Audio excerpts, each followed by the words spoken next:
მზარავი ტრაგედია ოკუპირებულ გალის რაიონში სოფელ საბერიოში მომხდარმა უმძიმესმა ამბავმა მთელი ქვეყანა შეძრა დაღუპულია 5 მცირეწლოვანი ბავშვების სახლში გაჩენილ ხანძარს ემსხვერპლენ ბებია მესამე ხარისხის დამწვრობით რუხიდან ქუთაისის კლინიკაში გადმოიყვანეს. გავრცელებული ინფორმაციით ცეცხლის შეშის ღუმელში ნავთის ნაცვლად ბენზინის ჩასხმის შედეგად გაჩნდა სახლი მთლიანად დაიწვა. ჭოლარიების ოჯახი სამძიმრის წერილებს იღებს. ტრაგედია გუშინ დილით მოხდა. ხანძარი რუსეთის მიერ ოკუპირებულ სოფელ საბერიოში ჭოლარიების ოჯახში გუშინ დილით გაჩნდა. არსებული ინფორმაციით სახლში, სადაც ბებია და 5 მცირეწლოვანი იმყოფებოდნენ, ცეცხლი ღუმელიდან გავრცელდა. ერთ-ერთი ვერსიით ბავშვების ბებიას ღუმელის ანთების დროს ბენზინი ნავთში აერია და ღუმელში ბენზინის შესხმის შემდეგ ცეცხლი მთელ სახლში გავრცელდა. ბავშვების გამოყვანა ცეცხლმოკიდებული შენობიდან ვერავინ შეძლო. ადგილობრივების ინფორმაციით გარდაცვლილი ბავშვების დედა ზუგდიდში კლინიკაში იყო მოთავსებული, მამა კი მეუღლის სანახავად, ასევე ავადმყოფოში იმყოფებოდა. ბავშვები კი არდადეგების პერიოდში ბებიასთან იყვნენ. ჭოლარიების ოჯახი შვილებთან ერთად ზუგდიდის მუნიციპალიტეტის სოფელ კახეთში დევნილთა დასახლებაში ცხოვრობდა. ორი უფროსი გოგონა აფხაზეთის მე-11 საჯარო სკოლის მოსწავლე იყო, ორი კი საბავშვო ბაღში დადიოდა. ყველაზე უმცროსი 8 თვის იყო. მანეცი უკეთესი ბავშვები ყველა. ჩვენ გვერდით გვაქვს სკოლა და დადიოდნენ დანარჩენები ბაღში კიდე ეგ ცენტრში და დადიოდნენ. კი. ტკივილია უდიდესი ტკივილი. არ ვიცი რა გითხრათ.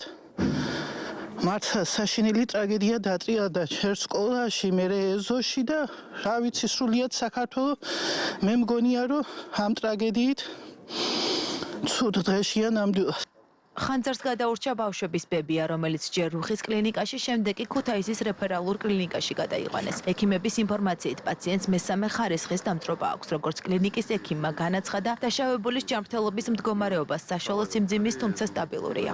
პაციენტი გადმოყვანილი იქნა რუხის კლინიკიდან კატასტროფის ბრიგადის მიერ თერმული დამწვრობით. პაციენტი შემოსვლისა ზოგადი მდგომარეობა იყო საშუალო სიმძიმის, კონტაქტური, ადეკვატური, აღნიშნებოდა მესამე ხარისხის დამწვრობა სახისა და ორივე წინამხრის არეში. ამ ეტაპისთვის პაციენტის მდგომარეობა საშუალო სიმძიმისა. სოფელ საბერიოში ტრაგედიის ადგილას იმყოფებოდა ოკუპირებული აფხაზეთის დე-ფაქტო პრეზიდენტის მოვალეობის შემსრულებელი ბადრი გუნბა. ოკუპირებულ აფხაზეთში 6 იანვარი გლოვის დღედ გამოცხადდა. ჭოლარიების ოჯახს სამძიმარს უცხადებს კათალიკოს პატრიარქი ილია მეორის მიერ გავრცელებულ სამძიმრის წერილში. სრულიად საქართველოს კათალიკოს პატრიარქი ოკუპირებული აფხაზეთის გალის რაიონის სოფელ საბერიოში მომხდარი ტრაგედიის გამო დაღუპულთა ოჯახის წევრებსა და ახლობლებს უსამძიმრებს.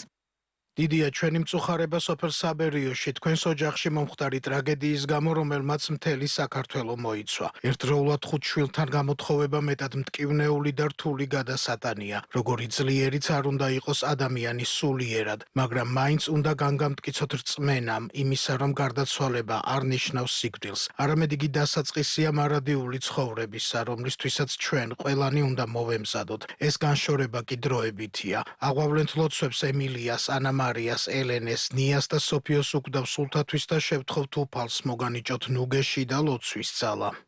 დაღუპული ბავშვების მშობლებს სამძიმარი გამოუცხადეს პრეზიდენტმა მიხეილ ყაველაშვილმა, პრემიერ-მინისტრმა ირაკლი კობახიძემ და საქართველოს პარლამენტის თავმჯდომარემ შალვა პაპუაშვილმა. საბერიოში მომხდარ ტრაგედიას სამძიმრის წერილით გამოეხმაურა აფხაზეთის მთავრობის თავმჯდომარე ლევან გალობლიშვილიც.